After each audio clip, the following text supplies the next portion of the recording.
Hi guys, welcome back to the channel. FPL Consult here, and in today's video I'm going to share with you guys an updated Game Week 6 wildcard draft, and I'm also going to show you guys my early Game Week 8 wildcard draft that I'm likely going to use when Game Week 8 comes around, because I'm on a Game Week 8 wildcard strategy. And I guess we can compare these two drafts for those of you guys who are on the fence deciding whether you should activate the chip now or use it later in Game Week 8 as well. Hopefully you guys enjoy today's video, and if you do, please do drop a like, please do subscribe as well. And let's start off with the Game Week 6 wildcard. So this is an updated draft. It's slightly more expensive. 105 million is the cost of this draft, but I have seen some teams with quite high team values, and that's why I proposed this. If you can't afford it, I guess you can downgrade certain players for sure, such as Vardio that you see here in this draft can be downgraded to a 4.5 defender, such as Anderson or even Richards from Crystal Palace. So kind of breaking down this draft, it is a bit of an adaptation of what I would say is a template that is forming right now. And I would kind of start off with the triple arsenal here. So I have Raya in goal, and given that I have defenders such as Senesi, Tarkowski and Vardiol, all with very good fixtures in the starting 11 now, Gabriel, who is the second defensive asset from Arsenal, drops down to the bench. He's first on the bench, as you can see, playing Newcastle away, but for sure from Game Week 7 onwards, he would be in the starting 11 for you. So in terms of the third Arsenal asset, I still think Gyökeres is someone I would invest in. I know that in terms of his numbers, it has not been looking really good, but you have to consider as well that he was playing quite difficult opposition in the first few game weeks. Maybe he could be a bit of a flat track bully, given that from Game Week 7 onwards, the fixtures are actually quite good, starting with West Ham. So I will still have some form of an Arsenal attacker such as Gyökeres, but I know that given Noni Madueke is now ruled out for 2 months, it's more likely that Saka comes back straight into the starting 11, even though he just recovered from injury. And that has caused some people to maybe choose to invest in Saka instead of Gyökeres, which I can understand as well. It's up to you. For this draft, I've gone with Gyökeres here. In terms of the Man City assets, I've actually gone with 3 of them in Haaland, Reinders and Vardiol. I think almost every Game Week 6 wildcard has Haaland and Reinders, so I don't have to elaborate too much. But for Vardiol here, it's really because I'm stretching the budget here. And again, as I said at the start of the video, for those of you guys who are trying to save some money in this draft, you can very well go for a 4.5 million defender in place of Vardiol. But if you have the budget, I quite like, firstly, the next few games for Manchester City. And Vardiol is now back from injury. I do expect him to start quite consistently, and Burnley is a great fixture for him as well. Right, so he's in here, completing the 3 Man City players. And in terms of, the other kind of assets scattered around the draft, I'll start off with the other defenders. So I have Senesi and Tarkowski. Both of them I've seen in a lot of wildcard drafts already, and I think for good reason as well. The template is forming in terms of these DEFCON defenders, because attacking defenders have not done really well this season, and the DEFCON defenders are actually getting a lot of points, especially from consistently hitting the mark. And Senesi and Tarkowski are 2 of these such defenders who have gotten DEFCON points in every single game, so it's quite crazy. And in terms of the other 2 defenders, Gabriel, as I mentioned just now, first on the bench. Goodmanson, also really good for defensive contributions, and he's quite good at mopping up the 3 bonus points as well. So Goodmanson from Leeds on the bench. Leeds are actually top of the fixture ticker over the next few game weeks, so one to keep an eye out for. In terms of the midfielders, aside from Reinders that I've already spoken about, I have Njai, Semenyo and Fernandes. I'll start with Semenyo. Again, he's a very template pick. I don't have to speak too much about him. I still think he's someone you definitely have to include. He has Leeds away.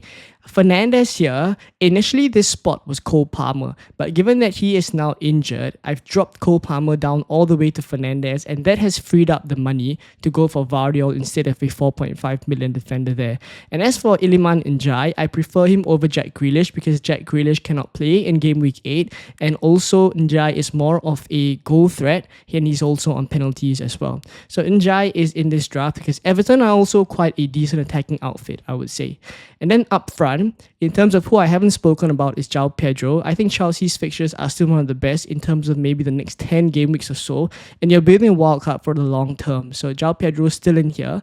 And the last player I haven't mentioned on the bench is actually Stack from Leeds. So I've chosen to go for Stack as the 5.0 million enabler in this draft because you already have Njah, you already have Tarkowski. I don't think it's absolutely necessary to triple up on Everton. And I think Stack as well, given Leeds fixtures, could pick up some good returns over the next few game weeks. So this is the updated Game Week 6 wildcard draft that I've made after a couple of injuries to Cole Palmer, etc., that have allowed the funds to shift around.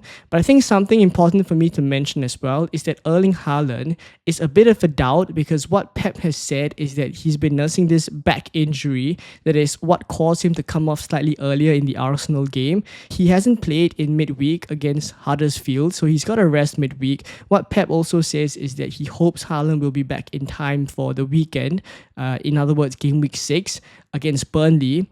But I think we'll get one more presser and we'll see whether Erling Haaland is fit or not. Regardless of whether or not he's fit, I don't think this injury keeps him out for too long, even if he misses Game Week 6, in which case I'd probably still include him in your wildcard. I just thought it'd be good to mention that as well. So this is a Game Week 6 wildcard. Let me know what you guys think. And let's now have a look at a Game Week 8 wildcard. So in terms of an early Game Week 8 wildcard draft, of which I am on this strategy, I think I'm more likely to have a Salah and Haaland draft in Game Week 8 as compared to now in Game Week 6 where it's a Haaland only draft as you saw just now and the Salah funds are being spread all around with the other kind of mid-priced options. I think it's mainly because in Game Week 6, Liverpool will have Crystal Palace. That's not particularly an easy fixture. You saw in the Community Shield, they already played once this season. And then you also see that in Game Week 7, Salah will have Chelsea. So in Game Week 6, it does make sense to go without Salah, spread the funds around. Some other mid-price options, such as Njai as well that you saw just now, have decent fixtures for Everton. Right, so I think there is reason for Game Week 6 wildcards looking like that. But for Game Week 8 onwards, starting with Manchester United at home, I think Liverpool go on a quite decent run that I would still find value in having Salah in the draft. Granted that with a Game Week 8 wildcard having both Haaland and Salah, you'll probably be flip-flopping the captaincy between the two of them. But I still think there is value because I don't feel as if I compromise too much in terms of all the other players as well. So I'll break down this Game Week 8 wildcard draft, but just before I do so, I think it's important to mention as well that the thinking behind this draft is with the intention to bench boost in Game Week 9, and I'll speak about that as we go along in the different players. So in terms of the Arsenal players, I still have Raya and Gabriel as my double Arsenal defense. But I don't have Gyökeres here. I've chosen to go without an Arsenal attacker and chosen to have Salah and Haaland in terms of where I spend my money. In terms of the defenders, there's also a couple of other differences. You saw in Game Week 6, Senesi, Tarkowski, etc. Now it's Dan Burn playing Brighton in Game Week 8 and also Chalobah, Nottingham Forest away in Game Week 8. They're quite good for DEFCON. And in Game Week 9, they have good fixtures that I can bench boost with. And moving forward, the fixtures are also okay, right? So Dan Burn and Chalobah here are the two defenders alongside Gabriel. In terms of the midfield, this is where you see some similarities. Stack, Semenyo and Reinders were all in the previous draft. They are also in this draft here. And then up front, you see that João Pedro and Haaland was in the previous draft. They're here as well. But Strand Larsen is here because he has Sunderland in Game Week 8. And in Game Week 9, when I want to bench boost, he has Burnley. So good fixture for him.